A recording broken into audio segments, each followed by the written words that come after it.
나의 안 1장 어렸을 어린 시절 추억 내가 자란 작은 우주 1957년 봄 서울 외곽의 한 동네에서 태어났다.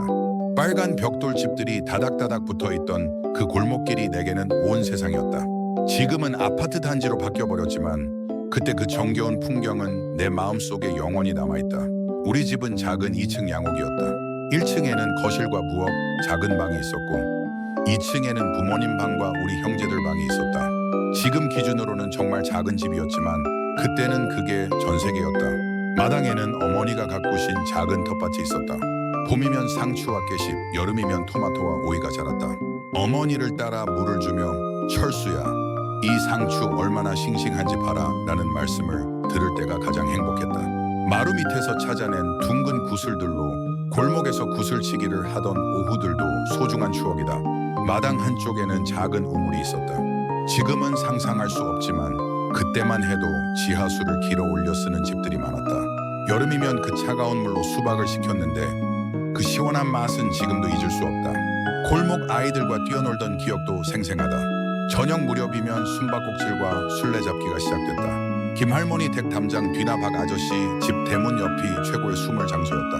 가끔 남의 집 마당에 숨어들었다가 얘들아 여기서 뛰어다니면 안 된다 며 쫓겨나기도 했지만 그것조차 즐거운 추억이다. 여름밤의 기억이 특히 선명하다. 마당에 돗자리를 깔고 온 가족이 누워서 별을 보았다. 어머니는 부채질을 해주시고 아버지는 별자리 이야기를 들려주셨다. 저기 보이는 밝은 별 3개가 견우성이고 저쪽이 직녀성이란다. 그 평화로운 순간들이 얼마나 소중했는지 지금에야 안다. 겨울이면 온 동네가 하얀 눈으로 뒤덮였다. 눈이 많이 온 날이면 아이들이 모두 나와서 눈싸움을 했다. 동네 뒤편 작은 언덕은 천연 썰매장이 되었고 나무 판자나 골판지로 만든 썰매를 타고 내려오는 스릴이 짜릿했다. 겨울밤이면 연탄난로 주변에 온 가족이 모였다. 아버지는 신문을 읽으시고 어머니는 뜨개질을 하시고 나는 숙제를 했다. 고구마나 감자를 구워 먹으며 도란도란 이야기하던 그 시간들. 온 집안에 퍼지는 고소한 냄새와 함께 느꼈던 그 따뜻함을 어떻게 표현할까? 부모님의 사랑과 가르침. 아버지는 늘 단정한 정장 차림으로 출근하셨다. 키가 크지는 않으셨지만 곡개편 등에서 묘한 위엄이 느껴졌다. 평일에는 과묵하셨지만 주말이면 다른 모습을 보여주셨다. 일요일 오후 자전거 타는 법을 가르쳐 주실 때 온화한 미소를 잊을 수 없다. 괜찮다. 아빠가 잡고 있으니까 안 넘어져. 그런데 어느 순간 뒤를 돌아보니 아버지는 훨씬 뒤에서 손을 흔들고 계셨다. 나는 이미 혼자서 자전거를 타고 있었다. 그때의 성취감과 동시에 느꼈던 약간의 배신감을 지금도 생생히 기억한다. 아버지의 가장 큰 취미는 라디오 듣기였다.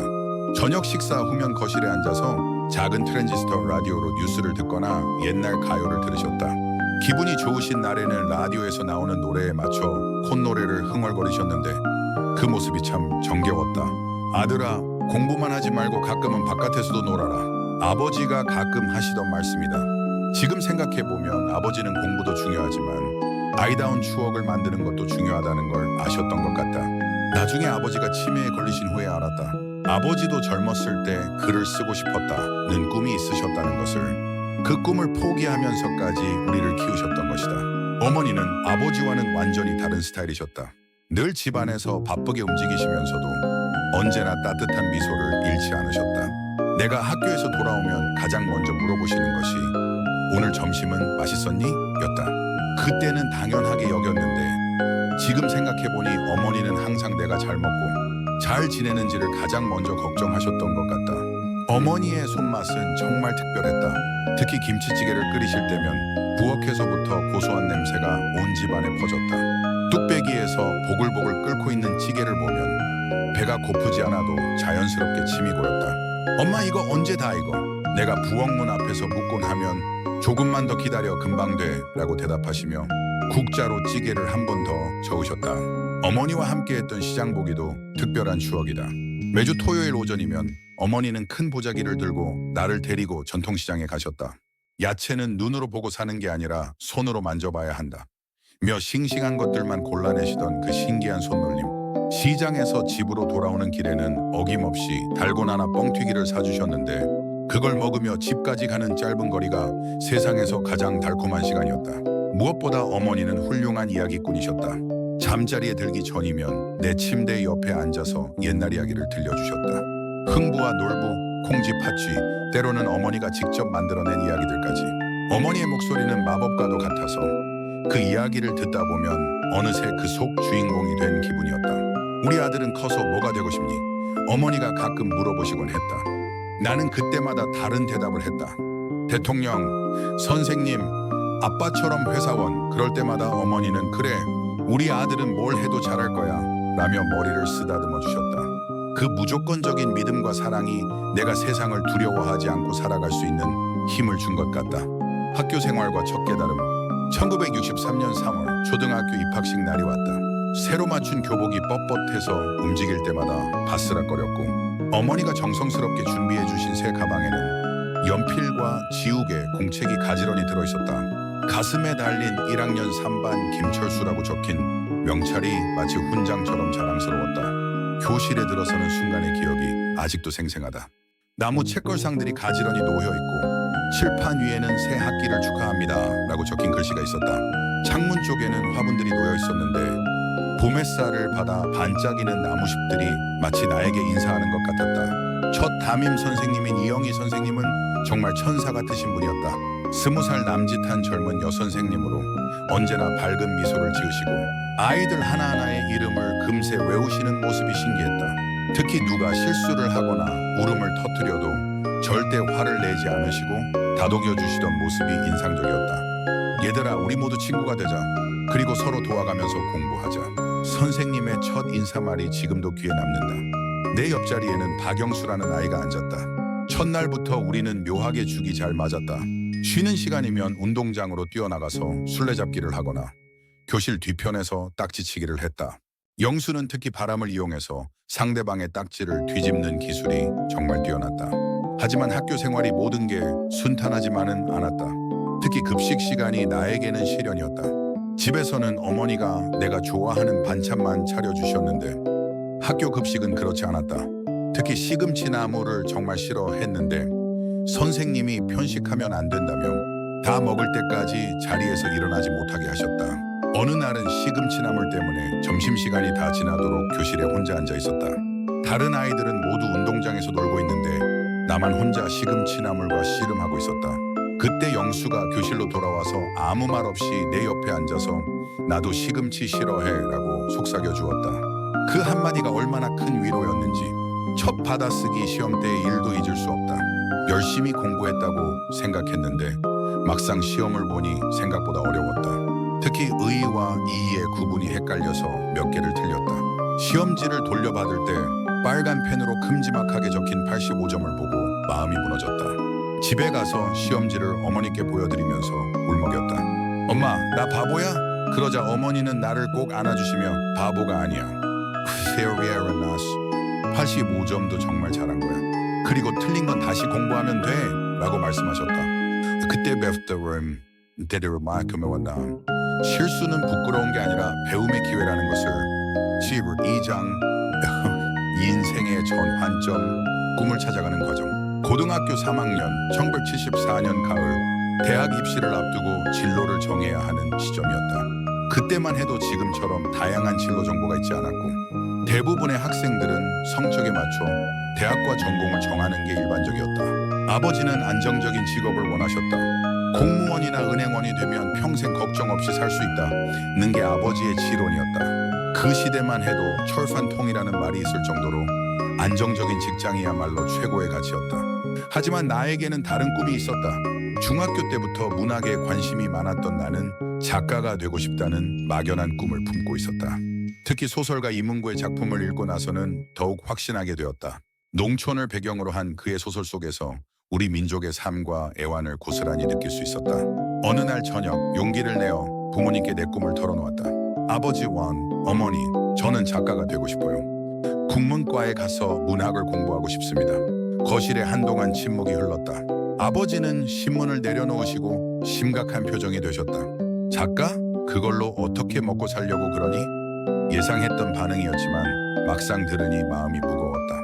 그때 어머니가 입을 여셨다. 자기야, 아이가 하고 싶은 일이 있다면 한번 해보게 하는 게 어떨까요? 어머니의 말씀에 아버지는 한참을 생각하시더니 말씀하셨다. 그래, 네가 정말 하고 싶다면. 하지만 조건이 있다. 힘이 있어. 대학 다니면서 교사 자격증은 꼭 따라. 그렇게 나는 국문과에 진학하게 되었다. 돌이켜보니 부모님의 그 결정이 얼마나 용기 있는 일이었는지 모르겠다. 1970년대만 해도 예술이나 문학으로 먹고 살기는 정말 어려웠으니까. 다르긴 에브리 대학 시절이지. 깨달음. 대학 시절 4년은 정말 행복했다. 문학 작품을 실컷 읽을 수 있었고 좋은 교수님들과 선배들을 만날 수 있었다. 특히 김현철 교수님의 현대소설론 수업은 내게 큰 영향을 주었다. 첫 수업에서 교수님은 김소월의 진달래꽃을 분석하시면서 여러분 이 시를 읽으면서 무엇을 느꼈습니까? 기법이나 운율을 분석하기 전에 먼저 여러분의 가슴으로 느낀 것을 말해보세요 라고 하셨다. 지금까지 문학 수업이라고 하면 형식이나 기법 분석이 전부였는데 감정이나 느낌을 이야기하라니. 하지만 점차 학생들이 하나둘 자신의 생각을 말하기 시작했다. 교수님은 학생들의 답 하나하나에 고개를 끄덕이시면서 맞습니다. 문학의 출발점은 바로 그런 감정의 공감입니다 라고 말씀하셨다. 그 수업 이후 나는 문학을 보는 관점이 완전히 바뀌었다. 이전까지는 작품을 분석의 대상으로만 봤다면 그때부터는 작품과 대화하는 법을 배웠다. 작가의 마음을 이해하려고 노력하게 되었고 그들이 전하고자 했던 메시지를 찾으려고 했다. 대학 3학년 때부터는 본격적으로 습작을 시작했다. 주로 단편 소설을 썼는데 처음에는 정말 어설프고 부끄러운 작품들이었다. 하지만 문예창작 동아리 선배들과 후배들이 진솔한 비평을 해주었고 그를 통해 조금씩 실력을 쌓아갔다. 군대에서의 인생 전환. 1979년 2월 대학 졸업 후 학사장교로 입대했다. 강원도의 한 부대에 배치되어 20주개월을 보냈는데 이 시간이 내 인생의 가장 큰 전환점이 되었다. 부대에서 만난 사람들은 내가 지금까지 만나보지 못했던 다양한 계층의 사람들이었다. 서울 출신인 나와 달리 전국 각지에서 온 사람들로 각자의 사연과 꿈을 가지고 있었다. 특히 내 소대에 있던 김상사는 내게 큰 깨달음을 준 사람이었다. 고등학교만 졸업하고 20년 넘게 군 생활을 해온 베테랑이었다. 처음에는 학력이 높다는 이유로 나를 어색해했지만 시간이 지나면서 진솔한 이야기를 나누게 되었다. 소희님, 저는 글 공부를 제대로 못 배워서 편지 쓰는 것도 어려워요. 하지만 제 아이들은 꼭 대학까지 보내고 싶어요. 김상사의 그 말에는 아버지의 간절함이 담겨 있었다. 그날 밤 나는 그를 위해 편지를 대필해 주었다. 고향에 있는 부인과 아이들에게 보내는 편지였다. 여보, 몸은 괜찮지? 큰아이 시험은 잘 봤나? 작은아이가 감기에 걸렸다고 했는데 이제 다 나았겠지? 나는 여기서 잘 지내고 있으니 걱정 말아요. 우리 아이들 공부 열심히 하라고 해주고. 김상사가 직접 불러주는 내용을 받아 적으면서 나는 가슴이 뭉클했다. 그 순간 깨달았다. 진짜 문학은 화려한 수사나 어려운 철학적 사유에 있는 게 아니라 바로 이런 평범한 사람들의 진솔한 마음에 있다는 것을. 강원도의 추운 겨울, 초소에서 근무를 설 때면 하늘의 별들이 유난히 밝게 보였다. 도시에서는 볼 수 없었던 쏟아질 듯한 별들을 바라보면서 나는 내 인생의 방향에 대해 다시 한번 깊이 생각해보게 되었다. 과연 내가 추구하는 문학이 무엇인지, 어떤 이야기를 써야 하는지. 저녁을 앞두고 나는 중요한 결정을 내렸다. 단순히 소설가가 되겠다는 막연한 꿈에서 벗어나 교육을 통해 사람들에게 도움을 주면서 동시에 글쓰기를 계속해야겠다고 생각했다. 아버지가 권하셨던 교사의 길이 새롭게 보이기 시작했다. 첫 직장에서의 시행착오. 1981년 전역 후 고향 근처의 한 중학교에서 국어교사로 첫 직장 생활을 시작했다. 26살의 신입 교사였던 나는 열정으로 가득 차 있었지만 현실은 생각보다 훨씬 복잡했다. 첫 출근 날의 기억이 생생하다. 새로 맞춘 정장을 입고 학교 정문을 들어서면서 드디어 선생님이 되는구나 하는 설렘과 과연 잘할 수 있을까 하는 걱정이 교차했다. 3학년 2반 내가 담임을 맡은 교실에 처음 들어가서 교탁에 서던 순간을 잊을 수 없다. 텅 빈 교실에서 학생들이 앉을 자리들을 바라보며 과연 내가 잘할 수 있을까 하는 걱정과 열심히 해보자 하는 다짐이 교차했다. 첫 수업에 들어가는 순간은 정말 긴장의 연속이었다. 아이들이 하나둘 교실로 들어와서 자리에 앉는 모습을 보며 내 심장이 쿵쿵거렸다. 안녕하세요 여러분, 니나시 여러분. 저는 새로 부임한 국어 선생님 김철수입니다. 떨리는 목소리로 첫인사를 하던 그 순간 아이들의 호기심 어린 눈빛들이 나를 바라보고 있었다. 몇 주가 지나면서 조금씩 적응해갔지만 예상치 못한 문제들이 계속 생겼다. 특히 학급 관리가 가장 어려웠다. 이론으로는 알고 있었지만 실제로 30명이 넘는 아이들을 통제하면서 동시에 수업을 진행하는 건 정말 쉽지 않았다. 가장 기억에 남는 학생은 박한별이었다. 처음에는 수업 시간에 자주 떠들고 장난을 쳐서 다른 선생님들도 문제야라고 여겼다. 하지만 어느 날 그 아이가 쓴 일기를 읽고 나서 생각이 바뀌었다. 오늘도 엄마 아빠가 싸웠다. 아빠는 술을 마시고 큰 소리를 지르고 엄마는 울면서 방에 들어가셨다. 나는 무서워서 이불 속에 숨었다. 왜 우리 집만 이럴까? 친구들 집은 다 행복해 보이는데. 그제서야 이해할 수 있었다. 한별이가 수업에 집중하지 못하는 이유를 집에서 겪는 스트레스 때문에 학교에서조차 마음을 놓을 수 없었던 것이다. 그날 이후 나는 한별이를 다르게 대하기 시작했다. 다른 아이들보다 더 많이 격려해주고 작은 성취에도 칭찬을 아끼지 않았다. 선생님, 저 같은 애한테 왜 이렇게 잘해주세요? 어느 날 한별이가 물어봤다. 왜냐하면 선생님은 네가 정말 좋은 아이라는 걸 알거든. 지금 힘들어서 그렇지 나중에는 훌륭한 사람이 될 거야. 그 말을 듣고 한별이의 눈에 눈물이 맺혔다. 아마 어른에게 그런 말을 들어본 게 처음이었을 것이다. 한별이는 점차 달라지기 시작했다. 수업에 집중하게 되었고 숙제도 열심히 해오기 시작했다. 무엇보다 저 표정이 밝아졌다. 그리고 중학교 3학년이 되어서는 반장까지 했다. 졸업식 날 한별이가 나에게 편지를 주었다. 선생님, 3년 동안 정말 고마웠습니다. 선생님이 아니었다면 저는 아마 망가졌을 거예요. 선생님이 저를 믿어주신 덕분에 저도 저 자신을 믿을 수 있게 되었습니다. 그 편지를 읽으며 나는 교사라는 직업의 진정한 의미를 깨달았다. 지식을 전달하는 것보다 더 중요한 것은 아이들에게 희망을 주는 것이라는 걸. 인생의 동반자, 아내 순영. 1994년 봄 대학 동창회에서 운명적인 만남을 가졌다. 이순영이라는 여성으로 같은 국문과 출신이지만 졸업 후 출판사에서 편집자로 일하고 있었다. 처음 만났을 때의 인상이 아직도 생생하다. 동창회가 끝나고 2차로 간 카페에서 자연스럽게 문학에 대한 이야기가 시작되었다. 요즘 젊은 시인들의 작품을 보면 기법은 뛰어나지만 진정성이 부족한 경우가 많아요. 독자들의 마음을 움직이는 힘이 약하다고 할까요? 그녀의 말에 나는 깊이 공감했다.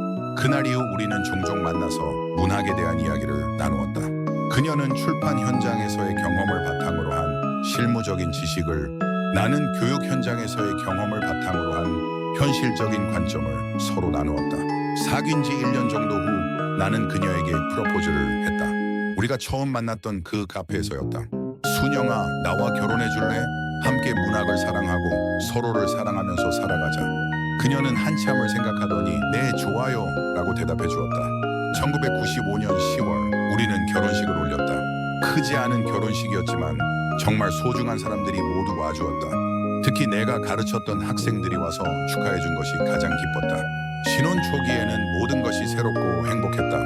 수년기와 함께하는 일상 자체가 즐거웠다. 함께 책을 읽고 영화를 보고 산책을 하면서 나누는 대화들이 정말 소중했다.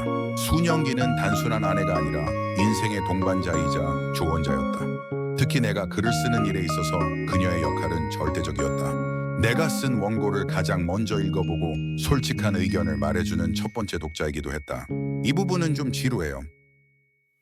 여기서 주인공의 심리 변화가 너무 갑작스러워요 라는 비판적인 의견을 처음에는 듣기 어려워했지만 점차 깨달았다. 순영이의 그런 솔직한 피드백이야말로 내가 더 나은 작품을 쓸 수 있게 해주는 가장 큰 도움이라는 것을. 결혼 2년째 첫 아이를 가졌다는 소식을 들었을 때의 기쁨을 어떻게 표현할까? 1997년 봄아들 민수가 태어났고 2년 후에는 딸 지은이까지 태어나면서 우리는 진짜 가족이 되었다. 하지만 1997년 IMF 외환위기 때는 정말 어려웠다.